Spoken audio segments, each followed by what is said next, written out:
السلام علیکم ورحمۃ اللہ وبرکاتہ۔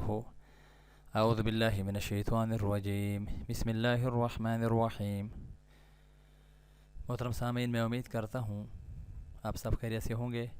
سیرت النبی صلی اللہ علیہ وسلم کو اپنانے کا مہینہ ربیع الاول، اسلامی سال کا تیسرا مہینہ ربیع الاول ہے۔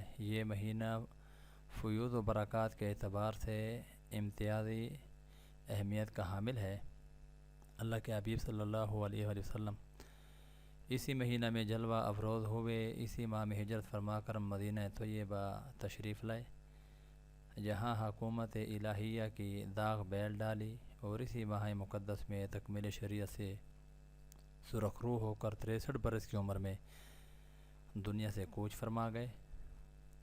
3 اہم واقعات، ولادت باسعادت، ہجرت مدینہ اور دار فانی سے کوچ کی وجہ سے یہ مہینہ رسول اللہ صلی اللہ علیہ وسلم کی 63 سالہ زندگی کا احاطہ کرتا ہے، اور ساری انسانیت کو رسول اللہ صلی اللہ علیہ وسلم کی سیرت اور حیات طیبہ پر آنے کی دعوت دیتا ہے۔ اللہ رب العزت ہم سب کو نبی علیہ الصلاۃ والسلام کی سیرت ربیع الاول کے مہینے کے صدقے سے اپنانے کی توفیق عطا فرمائیں۔